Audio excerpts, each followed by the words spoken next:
Arthur, this is the Global Digest. So why don't you briefly introduce yourself to our audience so they can know you better, Arthur? Thank you. So my name's Arthur Wong. I'm from Taiwan, and I was originally my background is in law, and I was working on international law before 2022 when until Nancy Pelosi came to Taiwan and four missile was launched over the capital city of Taipei.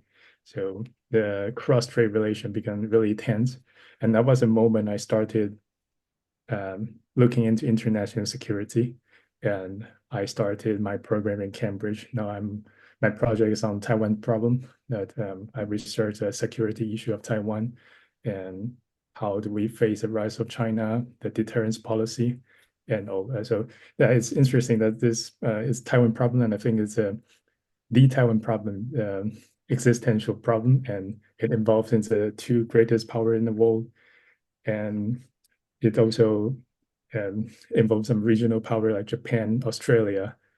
But when we talk about this problem, we call it Taiwan problem. The rest of the world in Taiwan, we call it the China problem. That is, a lot of institute was named after China Problem Institute. So that's the difference. So I think it's fair to call it a cross-strait relations, and it's also um, because it involves in the U.S., so it should be like cross Pacific Ocean as well. Right. And now I'm doing a part-time master degree in Cambridge, and I'm doing uh, writing my dissertation on this topic. You said your background is law and you are a Yes, legal expert, but now you jump into the security area. yes, And I have some uh, argument, and also you mentioned WTO and some Asia Center for the WTO. Is free trade agreement is substitute to the WTO, or the WTO is still existing, or because you're emphasizing the WTO for Asia or something like this? So do you have any idea about yeah. WTO? I think that's a major problem of WTO, and we thought WTO is in crisis, and uh, in the past it was a multilateral system, and this is replacing by unilateral action because of a rise U.S.-China competition, and because of this tension, the multilateral system is in crisis. Maybe WTO may not much practical or not useful nowadays. So you have to find out more in the future, right? Yes, I think so. So how can you say Asia Center for the Building? You mean Taiwan is heavily based on the WTO, or is an free trade agreement as well in Taiwan? Yeah, it's interesting because Taiwan is not in many international organizations, and WTO is one of them. And also China is in one, mainland China is in one member. So it in the past we thought it was a platform to resolve many uh, dispute, and we can solve it in a more diplomatic negotiation and a peaceful way. But now this system has been less functional, and I believe a lot of more uh, FTA, RTA are replacing the role of WTO, and I think it's a little dangerous, this development. Let's see. So Taiwan is member of the WTO, Yes, that's right. and Taiwan is you can say Taiwan is still uh, effectively using the WTO or relying on the WTO, maybe less free trade agreement or bilateral agreement from Taiwan side. When there is trade issue between mainland China and Taiwan, we will still say we will bring the case to WTO, but I think that doesn't really solve the problem. And now more and more the situation was replaced by free trade agreement, regional trade agreement, and Yeah, and in that case, it's more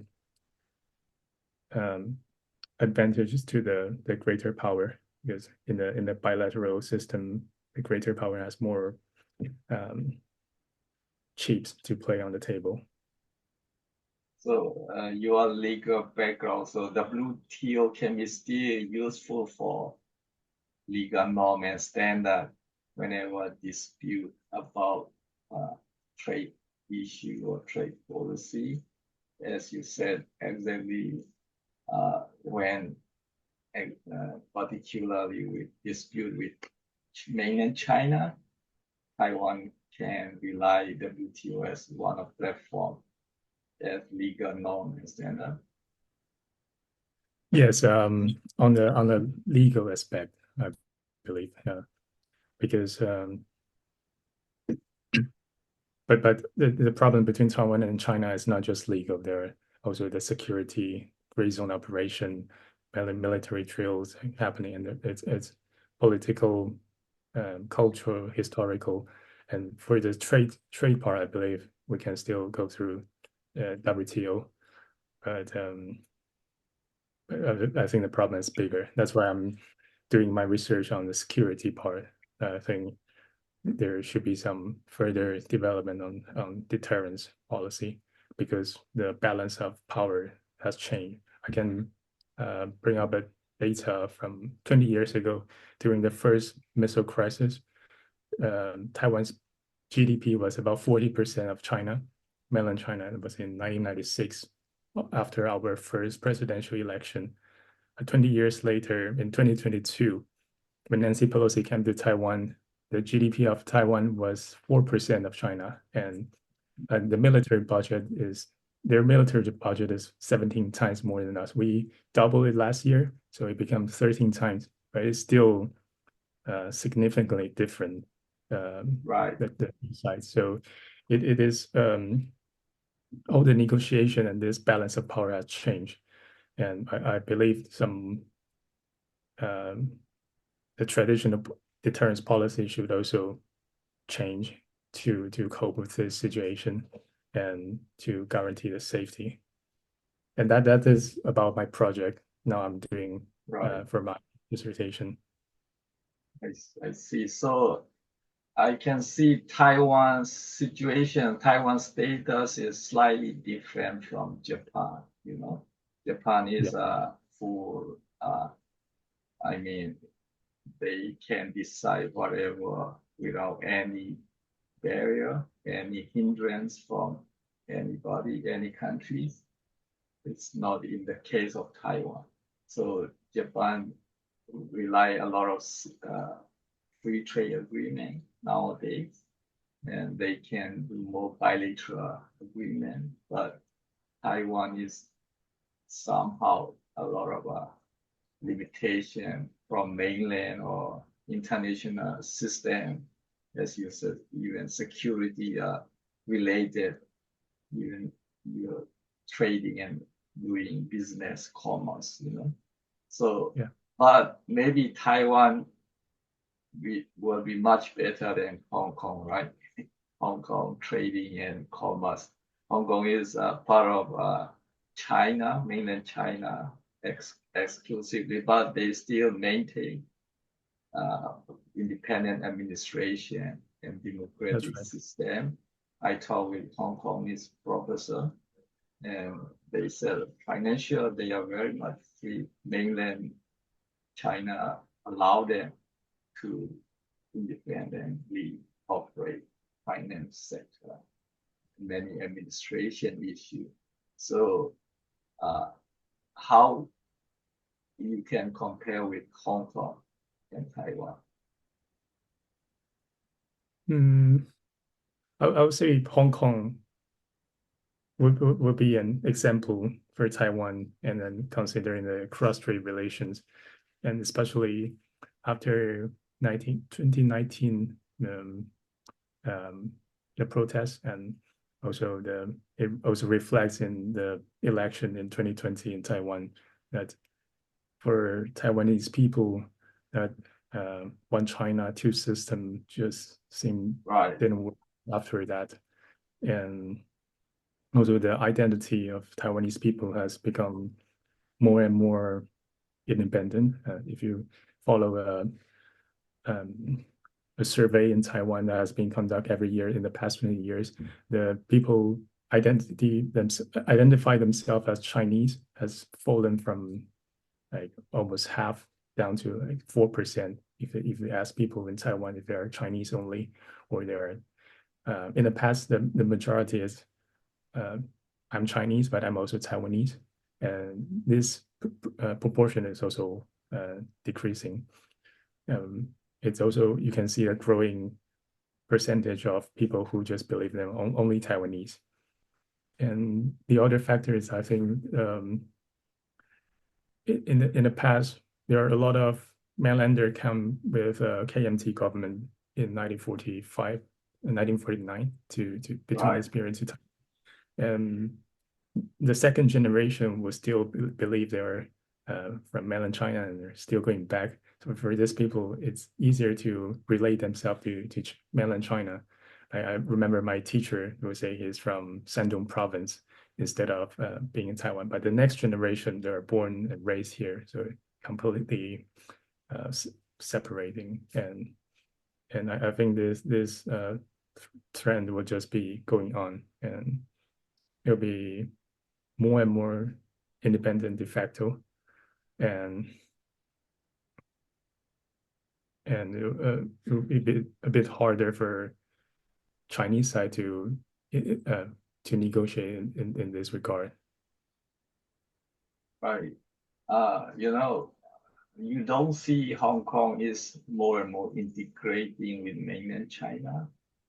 I think they are, in terms of security, Hong Kong had nothing to say, all this army from Beijing, and even they, yes, I don't know, police even, it can be very much interfered by mainland China. So in terms of security, Hong Kong has nothing to say. They don't have any voice because absolutely controlled by mainland China, but they have only some limitations. It seems they are absolutely integrated with mainland China in security issues, but other sector maybe a little bit remain, except for system, democratic system and That's right. the communist system. But even the professor from Hong Kong said Hong Kong democracy cannot be similar to the West democracy, which means something Hong Kong has to adjust democracy system in Hong Kong. So it has not much, room for very much separate, independent administration. In my view, it seems slowly integrating. You don't see like that. Increasing in Hong Kong in the sense that it's getting more and more incorporated Right. into the Chinese body politics, right? Yeah, I think that the case of Taiwan will be a little bit different because it was historically it's a civil war and was two governments fighting against each other, and also Hong Kong is connected to mainland, so I think Right. that also makes it harder. And for many years, Taiwan has been safe because of the Taiwan Strait, and it's not easy for the PLA to cross over and then take over forcefully. So that will be completely different for Hong Kong. And Right. You have no land physical connection with mainland. That is a unique of Taiwan, So, yeah, and however, it doesn't mean mainland China cannot reach. Now they have so many boat and ship and That's right. Yeah. fighter jets, many and missile. I mean, rocket. They can anytime reach in terms of That's war. exactly it. Yeah. I think also the strategic significance of Taiwan and Hong Kong is also a bit different for the United States, and it maybe Taiwan stands for the center of the first island chain, and it's more important if Taiwan was taken over by the mainland China, then the reputation of the U.S. Alliance in East Asia with Japan and Korea might, I mean, the U.S. ally might start doubting if the U.S. is powerful enough in Indo-Pacific, this area. And when you say the change of the military balance between mainland China and Taiwan, now they can they will be capable of taking over Taiwan, if not now, then 2027, as Phil Davidson said. There's still one more concern for them because different from many other military action, China has a final motivation to rule the island, and they wouldn't want to create a lot of like hatred on this island and trap into this situation and ruin their own economy and political stability and cultures sense. So once the leader in Beijing needs to fight Taiwan, they have to win. Otherwise, there could be dangers. There will be a crisis for their own leadership, including CCP. They may not be in power anymore if it doesn't win it, and that makes it different from many other cases, including I think Ukraine and Russia isn't really staying afterwards. I'm not an expert there, but just think has different motivation here, and they want to finally rule the country, and that makes a difference. That they will want to, they don't give up military reunification. At the same time, that will be their last method, and they want the process to be. They want reunification in a good way that will sustain and that will not drag them into political and economic crisis. Right. I mean, Taiwan has much unique and very different with Hong Kong. Hong Kong Yeah, is willingly they submitted to the mainland and also part of agreement, yeah, between British and mainland. So it has no way to be independent or separate from mainland. So on the day of, according to Taman agreement, the British returned back to mainland. So there's nothing to, uh, dispute. And also Hong Kong people, I think they are physically connected, and many things are connected with mainland. So uh, it's very different with Hong Kong. Taiwan is much unique, and also you have also not just Han Chinese. You also have ancient time indigenous Taiwanese uh, people in there. So that has no way the mainland China has a voice. yeah, Their people have unique voice. They can say we are not belong to any way historically or culturally or ethnically they can claim. So that mainland have nothing to say on them. And so Taiwan's many unique, and as you mentioned, older generation may prefer for mainland, but you know, new generation has different vision, ambition. And yeah, I see used to be many Taiwanese leader, and even many uh, ordinary people never talk about boldly about Taiwan existence and Taiwan not part of mainland. But recently, your president boldly said, Taiwan is not part of mainland. Yeah. And we can also see many uh, foreign expertise. They consider Taiwan as a country. And even if not, I'm not mistaken, the recent elected Japanese prime minister consider Taiwan as a country, something like that. So there are many Taiwan as unique compared to Hong Kong. Hong Kong has nothing to say, that. But my argument is, well, Taiwan really has military capacity strong enough for suddenly any attack from mainland or any if they attack, how many days Taiwan can defend? A month, 2 months? I mean, before any support or help come. How do I you think see? the official answer from the Ministry of Defense during the answer when they answer to the Congress, I think they say 4 days. In the past, they say 7 days. If Taiwan can hold on alone and wait until the United States to come over, the Congress, U.S. Congress pass the act and send front operations over. But the It's a situation is 4 days, 7 days. very short time.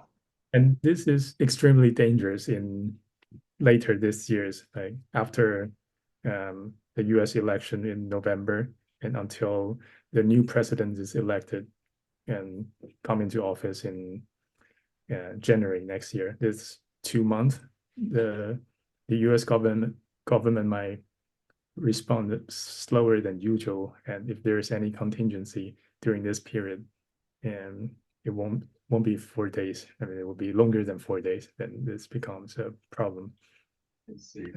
Just want to add a point before when you mentioned mainland and China, that I think it's also depends on how you define China. If you define it culturally, like the Chinese people as a whole, then you will say a lot of people in Southeast Asia also consider themselves culturally Chinese. They're originally from China, and that's how one side of the party in Taiwan argue that they're Chinese. They see China as a concept. They don't think Taiwan has ever been under PRC. Taiwan has never been under PRC. PRC was founded in 1949, and KMT came to Right. Taiwan before that, and Japan gave Taiwan back to China in 1945.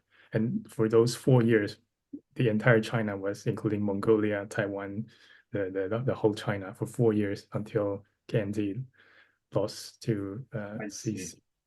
Yeah, so the KMT's argument in Taiwan is that they were Chinese in the past. I mean, now a lot of them have changed also. They are Chinese but they are not communist China, CCP. So one China, but different government, and now they're at the moment in Taiwan and gradually become it's ROC is just Taiwan. In the past, it's ROC in Taiwan, and now it's moving this dynamic toward ROC is just Taiwan, but this is still developing. And the other side, DPP party, the recent government administration will be closer to your argument before. I would say Taiwan, you would think of Taiwan, the argument is based on this island, and so including indigenous people, they're different immigrants from Fujian province came in the past 200 years, like including my family. Also include the recent mainlander came in the past 75 years, and all of them came to this island, and they so ROC only Republic of China only happened after 1949, and it lasts 75 years on this island. Right, So that's the way they see this part of history. right. I mean, in there are many Chinese descendant and any related connection in many South Asian, in Yes, Burma, Vietnam, Thailand, Singapore, Malaysia. But there is we have a, there are many there our own historical background and there are clear boundary, in ancient time also. In case of Burma, it is difficult to, enter Burma because of many mountain and, the, the Chinese, mainland Chinese soldiers in ancient time, they have very difficult to come inside Burma. So that is naturally boundary. They have very difficulty. Some descendant of here, but it doesn't mean China mainland can claim that their own territory. But I'm not sure in case of Singapore, if Singaporean they prefer to be part of China, or I don't know, they want to be emphasize more about Chinese.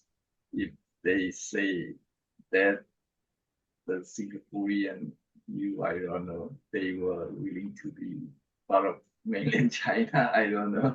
But the territory will be, again, it will be a dispute with Malaysia, even right. Singaporean, they want to join mainland China, but Malaysia can be argued that land territory is nothing to do with mainland China.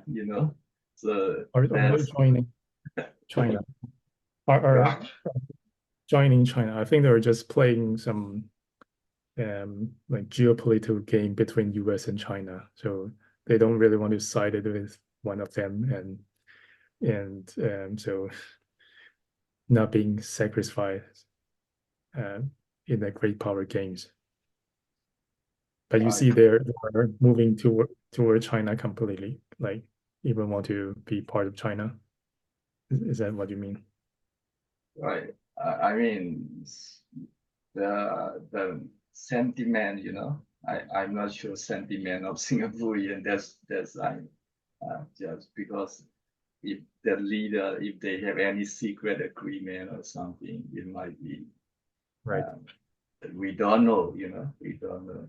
So in case of Taiwan, I actually, in my opinion, if you Taiwanese politician just say Taiwanese country, I mean Taiwan, uh, the government of Taiwan or the Republic of Taiwan, something like that.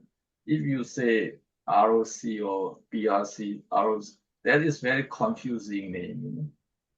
So people That's right. think which one is mainland and which one is not. So if you say Republic of Taiwan or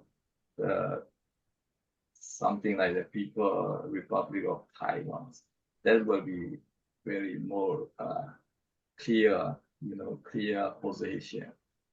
I don't know the name.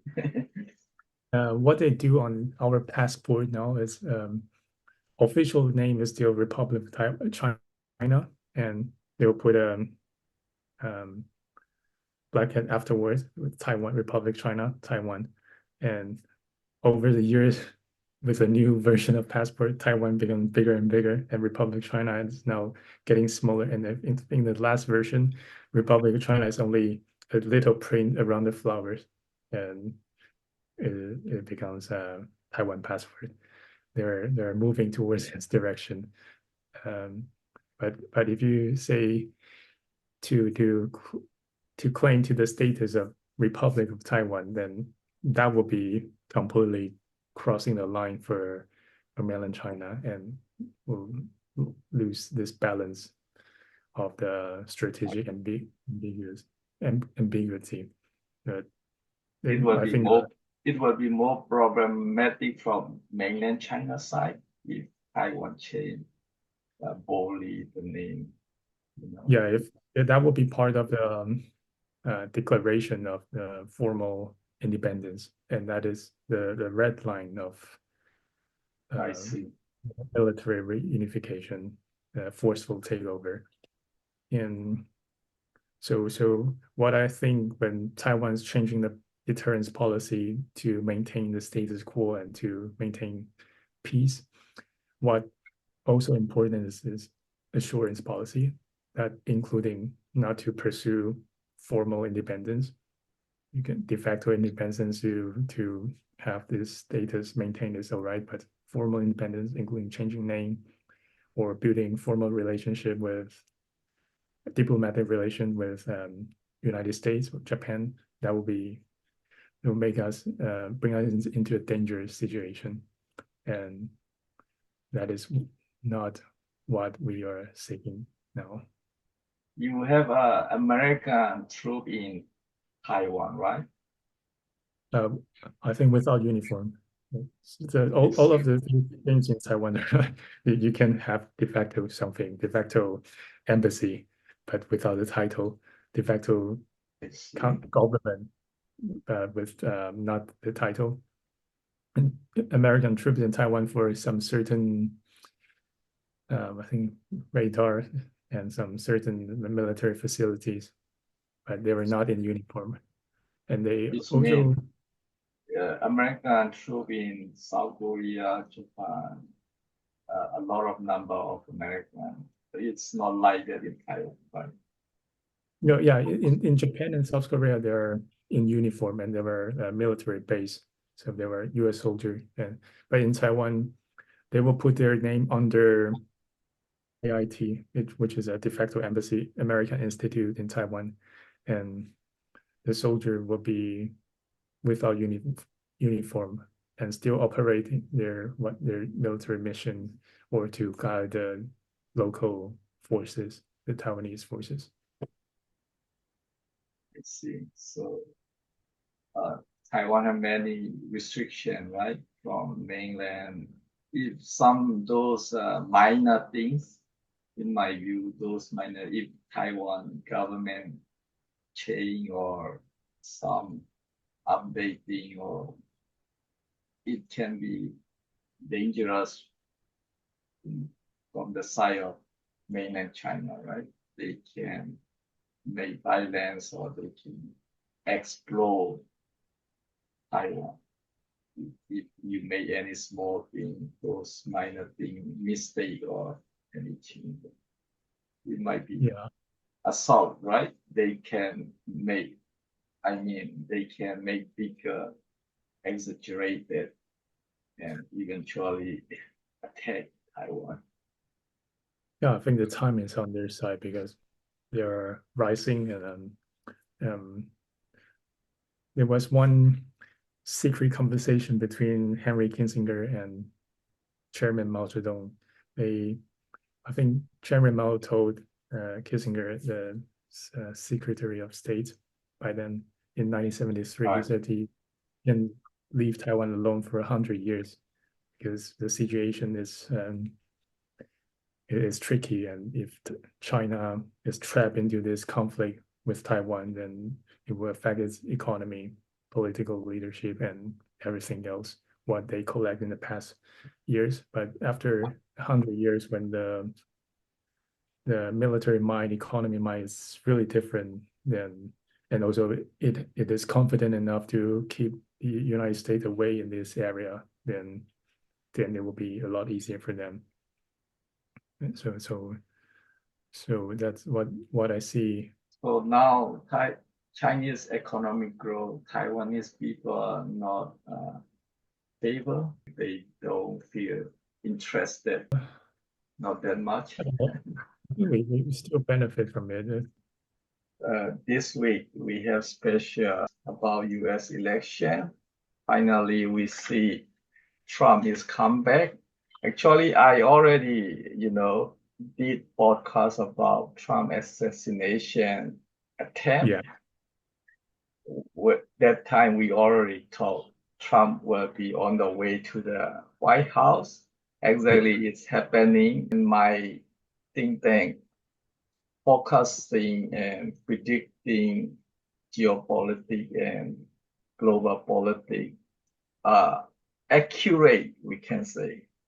It's Yeah. happening many things uh, right away as we discussed. So post US election, what will be happen in Taiwan and what will happen in China. And Trump already informally, he mentioned a lot of tax issue with China. He Yeah. will raise tax any import from China, but unlikely with the Democrat, Republican, I don't think will much encourage about military issue and a lot of conflict between Taiwan and China. Maybe Trump may not much interest on current Democrat way of handling Taiwan, China. Maybe Trump will more pay attention on Chinese Yeah. economy and Yes. how that will be uh, benefit for American economy by, I mean, he will raise a lot of tax. And in that, atmosphere, uh, Trump will be concentrate on Taiwan.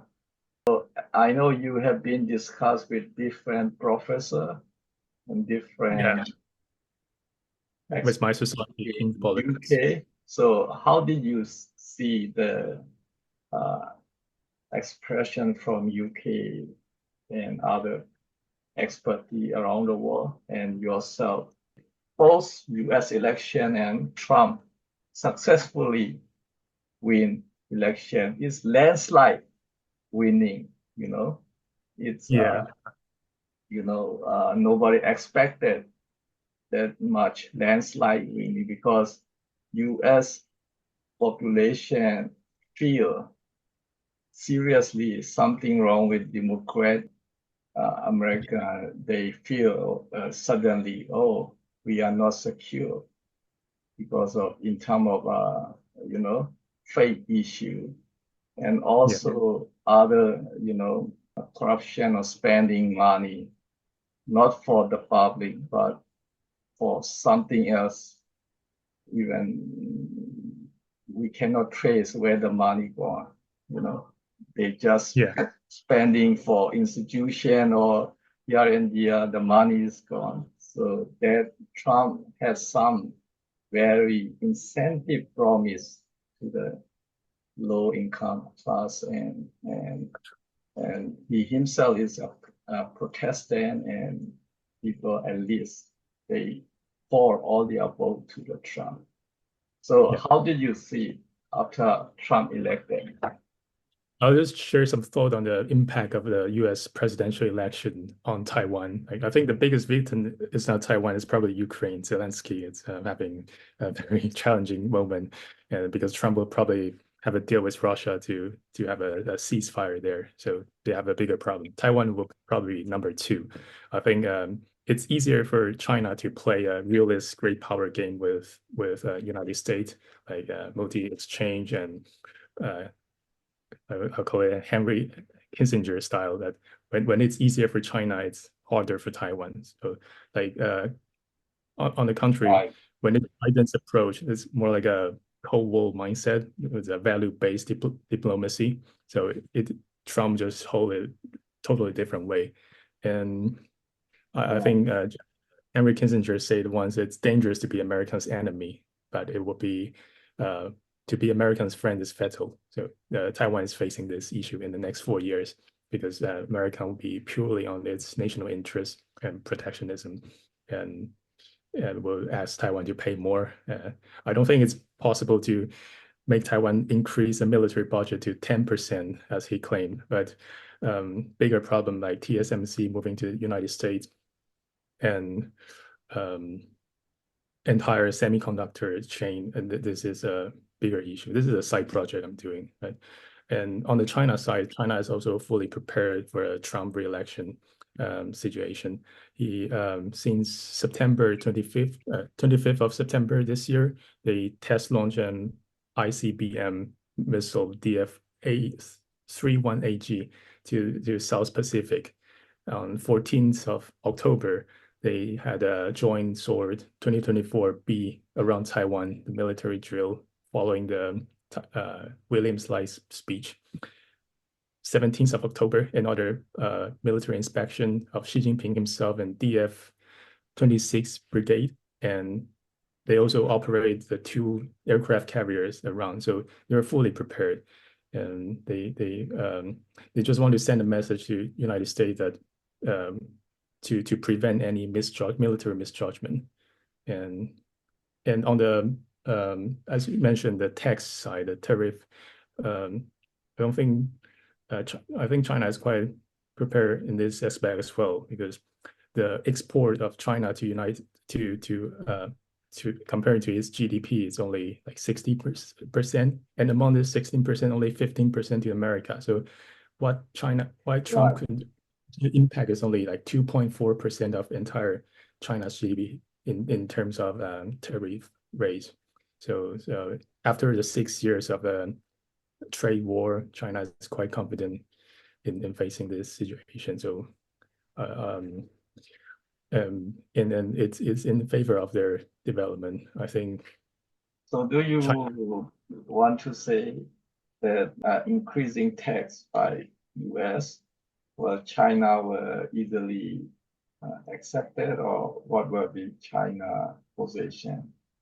the impact on it, I think it will hurt itself even more, because, for example, what China is selling to US is not high-end products. It's like now it's going to be December, they're selling Christmas tree, and United States couldn't buy a Christmas tree somewhere else, and they have to buy from China. If US raise a tax, then this is going to back on the middle and lower class American citizens. They will have higher inflation and higher prices for daily life. Yeah, so I think So it means China position is not that much worry about yeah. increasing tax by US, but US is a significant trade partner for China, and it's not good trading if they are not going well together. More or less, China can slowly, lose in terms of economy. You don't think it won't happen like it? I don't think it will have so much impact on the Chinese side, maybe. And for example, Trump has mentioned many times, including if Beijing invades Taiwan, they will raise the tariff to 200%. That's just not going to happen, because it will hurt itself even more. And I'll say Trump's re-election is in favor of Beijing, because it is very clear that Taiwan is on the core interest, and it can use Taiwan to trade with other parts of on the first island chain geopolitical interest, and that's a game Beijing will be. So you want to say Trump elected, it is much favorism for China compared to the Taiwan. Taiwan. You don't see it is any benefit for Taiwan. Yeah, Taiwan.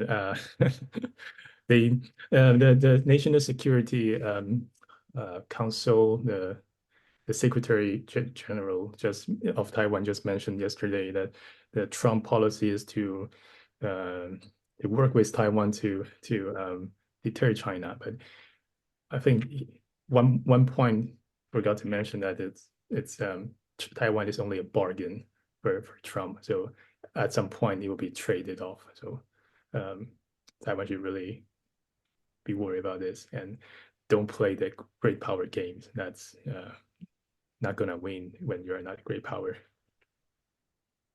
But anyway, Trump will not let attack by China, And in terms of military and geopolitically, U.S. is still ahead of China because Yeah, Trump policy is he will make a deal with Russia. It means if successfully U.S. Russia uh, deal, it can be, Ukraine crisis will be slowed down. yeah, Which means uh, Russia doesn't need much China anymore. yeah, Then China may not have much leverage in geopolitics. Because of Russia, China have more leverage.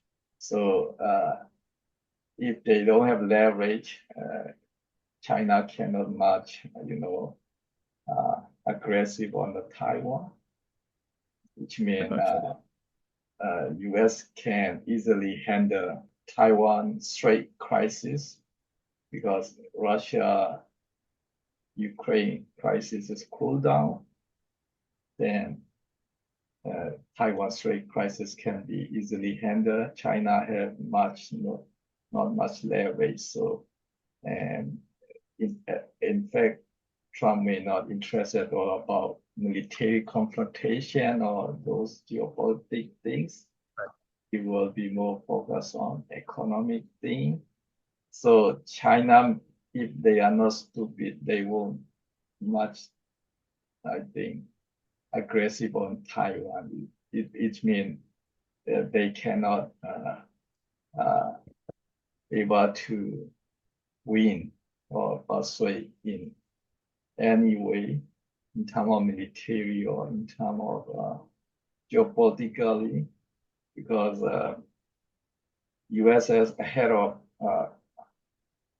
military and technologically China at the moment, yes. although China is massive growing. So that I think Taiwan doesn't need to worry. That's its advantage for Taiwan too, because China will not much aggressive under Trump administration. Yeah, I agree with the point that the conflict is probably not going to happen with Trump. Is in the past, in his first term, he didn't initiate any war and hot conflict around the world, and that's different from other U.S. presidents. And he's also aware of the Russia shouldn't be working with China together, so he tried to make a deal with Russia to separate from China, as you mentioned. But I think the difference, I just want to add the point that in my research that I think 2027 there is this Davidson window that China's military capability will actually surpass US in Indo-Pacific area, and US knows that, China knows that, Taiwan knows that, and 2027 is also the year Xi Jinping is going to the fourth term, so he has the motivation to do something. Taiwan's president is William Lai is going to the second term as well, and I think so both sides know there's a potential crisis on the 2027. So to avoid a war, because not having a war is a common interest on U.S. and China, both sides. So it gives Trump some motivation to have this deal earlier before 2027. So it's from now on 2024 to 2027 could be the dangerous place, dangerous moment, troublesome moment for Taiwan. But the actual conflict may not happen. In terms of number, Chinese has big number of boat and ship, but Yeah, that's right. it doesn't necessarily mean it is better than US because technologically it's still behind. It's nowadays more about technology. If you are I, ahead of technology, mean you are ahead of anything. I mean, the number is doesn't matter for big power countries, because Definitely. only the number is matter for developing whole country. China can use those boats and ship, but not with other big powers, because it will be useless once it become a conflict, all these number of boats and ships are useless, because you have a technology like the missile or any those things. If you are ahead, other cannot do anything once it's conflict. So last time also I talked with one of French technology, military technology expert. He said it's still ahead of China. The West Yeah. is still ahead of China. So In terms of that is the current situation. But you're mentioning is about hypothesis about 2027 or 2030. China yeah, might be developed more, but we don't know yet, because a lot of technology, China has not developed much. I mean, China mostly has what the West have, yeah, technology, but they don't have specialty or special different things. I mean, that is a comparative advantage, but they don't have comparative advantage. Only number, I mean, doesn't mean that can win. So yeah, that is a Chinese situation. But of course, China can still pressure Taiwan, right. and uh, you know, if Trump has successfully deal with Russia, I mean, I don't see China has much leverage, But let's Yeah. see what what Uh, happen. uh, uh, I've seen this chart you mentioned on the Financial Times that the Chinese sheep number is surpassing the United States this year, 2021 maybe. And but in terms of quality, the United States battleship is still more advanced. Just two counter arguments here. It's the first is the sheep making ability. I think China still takes up to like 48% of the global sheep making industry, and United States only 1% at the moment. So maybe at the moment the number of sheep is battleship is more or less the same, but in the next decade, it will be very different. And also the other problem is the U.S. military is projected to entire world, but China is only focused on the Indo-Pacific. It's not going out of this area. So that will make the conflict, the capability with different considerations. Um, so as you mentioned, in 2027, maybe capability wise, it's China may surpass, but it doesn't mean its intention is gonna um, to come into a conflict. So that's only capability, not political intention. Well, So even now, China already has, in term of number, overwhelmingly, ships and boats, and a lot of weapon. They have, I think, more than U.S. in many areas. yeah, But I mean, those all are not maybe very useful. Like North Korea, they have a lot of weapon, tanks and all this armor, and ships, also submarine, but very old weapons. And during Soviet era weapon, North Korea have big numbers, but the real uh, capability will not be based on the number. That is yeah, the thing. Only it can useful in those small country, to undeveloped or military, they can they can still use those things, but for big power, I mean that is different thing, the game is different. So Yeah, how do that's right. you see you talk with Professor Jeffrey Sag or Joseph Nair, how do you see their opinion about Taiwan? Yeah, I have I can also use a chance to bring up King's Politics Society I'm running recently this year. We have a chance to invite many professors and ask them the same question on China and Taiwan, U.S.-China relationship, and how do they view? So maybe after 15 weeks, we would run an event weekly online or in person, and after 15 weeks, we may collect our notes and publish on Cambridge Journal of Political Affairs. So there will be answer from different perspective on the same question, how the rise of China is going to causing it's going to be peaceful or not, and their perspective from different scholars, the most important views. And from Jeffrey Sachs 2 weeks ago, we have a closed room conversation with him. What his recommendation for Taiwan is, he think we shouldn't involve in this great power games because a small state in the middle of two great powers is not gonna gain anything like Ukraine. And also, what's interesting he mentioned is uh, he recommend the graduate students to involve in policy making. That's another point he made.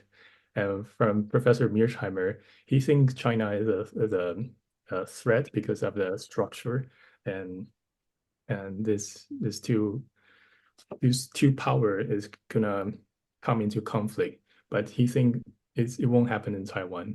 It's more likely to be in Southeast Asia, South China Sea. That's the conclusion I got from him. We also had Right. yeah, Just what about Professor Joseph Nair?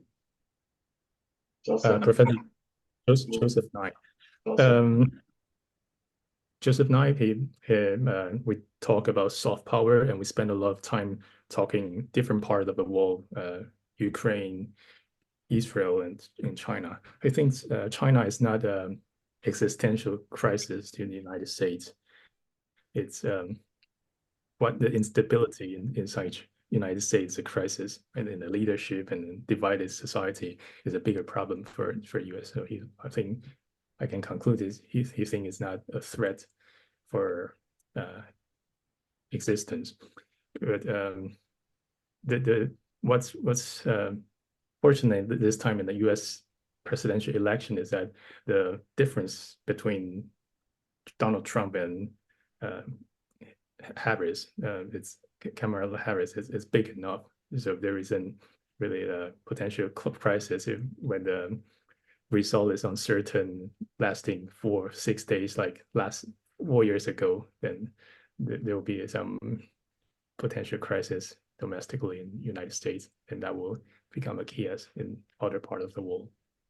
I was once concerned that this 3 months during the change of government from from Joe Biden to Donald Trump, November 5th to the 20th of January, when the changing government situation in the United States will make the Congress making slower decision, and that will potentially pose some threat to East Asia because when the U.S. military projection is slower than usual, then China might have moved, or different party might have different consideration, causing higher risk, geopolitical risk in this area. Well, I don't see there will be any problem in transition between Joe Biden and Trump. And, uh, I think it will be big dangers for Democrats if there is any problem in the transition, because now American population is, overwhelmingly supporting Republican sentiment changing in America. So if any problem in transition, the fate of Democrat will be, I see it will be not good in the future. So it will not happen. I think they also not willing to do those Joe Biden and Harris. They are willing to transfer, I don't see they never dislike or unwilling to transfer. I think it will happen. I think that is not a problem. And as you mentioned, Professor Joseph Nye and those Jeffrey Sachs, they are all good professor, But now I think their knowledge is, a little bit not updated.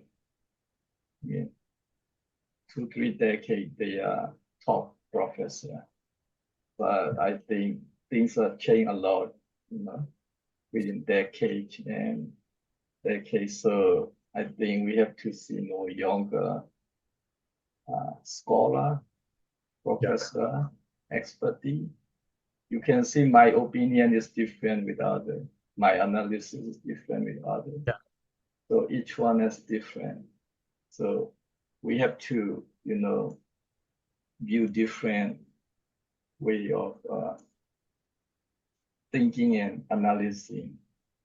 I'm glad we did a podcast think tank a few months ago. That was perfectly, as we predicted, Trump was win. And, geopolitics exactly what we predicted happened. So we need such kind of, I heard, famous academician, famous scholar, even in America, probably famous university involved. They fully supported Harris.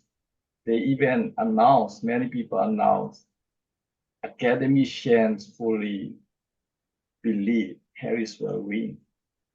Yeah, even CNN just 2 days before the election was says. So now the world famous academician, famous university, totally wrong. Their prediction is totally wrong. Even our podcast is not famous. We are no name, nothing, but our prediction is accurate. So how can you say, it's a reality? Could also be misleading sometimes. And if you just quote the poll that Trump's voters, I think there are 16%, it's harder to find them, and they don't really answer the poll questions surveys. So that makes the accuracy of a poll less reliable. Right. I appreciate if you can develop your King's. Why is it called King's Politics? Right. Yeah, because it's inside the King's College of University of Cambridge. And I didn't found this one. I just took over the chair this summer. And every year there were some undergrad students in the past, and they were running this society. They invited domestic British politician or John Mearsheimer 2 years ago as well. But when I took over this post, I'm more interested in the U.S.-China relations. So I invited more international relations scholar instead of local politician. But next term, I'm looking forward to inviting some policy makers that will have closer view from closer to your view. Yeah, but it's a bit harder. Even policymakers, they are working in the government. They cannot really talk. Then at the moment we have mostly retired professors. So right. They are. But next week, in 3 weeks, we have Bonnie Glaser from GMF. I think that will be very interesting.